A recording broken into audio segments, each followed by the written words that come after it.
Hello mga beshi.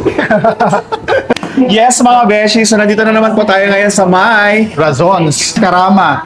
Isa sa mga pinaka-OG na Filipino restaurant. Yes, sa Oo, Philippines. Sa Philippines. Nag-start sila ng 1972 pa. Chirones. Ay, alam mo, yan ang Of course. Thank you, Lord, na naman po sa aming blessing for today's video, mga beshi, sa ating food tree. Kasama ko ang aking pamangkin na si Chef John Kenneth dahil si Bangladesh ay may hangover. Trending na trending nilang balbakwa, kaya ito binabalikan ko dito sa may Razon, mga beshi, dahil Excited ako. ay, sobrang sarap talaga itong balbakwa nila, mga beshi. 46 dirhams lang to, mga beshi, at may kasama na siyang rice. Cordon bleu. 44 dirhams siya.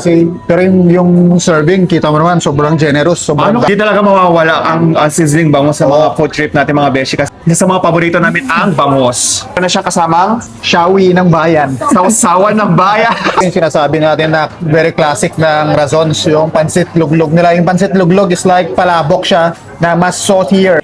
Yung palabok supreme nila is 58 dirhams lang pero sobrang generous din ng serving. Yung sauce ay on the side. Ito, mga beshi, is ang kanilang pastel de lengua.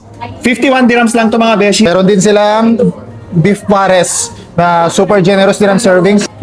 Napakabango. The perfect bite. Panalo. Parang meron din siyang saba. Ayan, oh.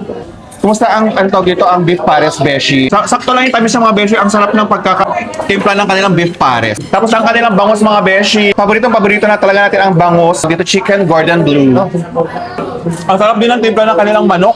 Tingnan mo naman, ang napaka-generous din ng kanilang serving. Tapos ang sarap sipsipin ng kanilang mga buto, mga beshi. Buto. Naman tayo, mahilig tayo sa buto, mga bes. Tapos ang kanilang pansit palabok, mga beshi. Sarap ng palabok talaga nila, mga beshi. Itong pastel de lengua. Ano pa ang pastel de lengua? Dila ng baka. Dila ng baka pala, mga beshi. Parang hindi ako masyado kumakain ng dila, mga beshi. Ikaw mahilig ka sa dila, di ba? Oh, mandila. Ang lambot. Ang sarap. Ano yan? After namin mabusog ng bonggang-bongga, mga beshi, ay nag-order din kami ng kanilang Dessert sampler. dessert sampler, mga beshi, which is 42 dirham. Turon, Tapos suman, market. Tapos cheesy ensaymada. signatured na halo-halo, mga beshi. Ito yung classic na halo-halo. Nag-uumpisa na nga ang init ng Dubai, mga beshi, kaya perfect maghalo-halo.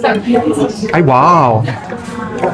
Ang sarap! Ang sarap ng sauce niya yung latik. So that's it for today, mga beshi. Kita-kits sa next food trip. Don't forget to like and follow JPTV. Gutong is life. So stay hungry. Bye. God bless.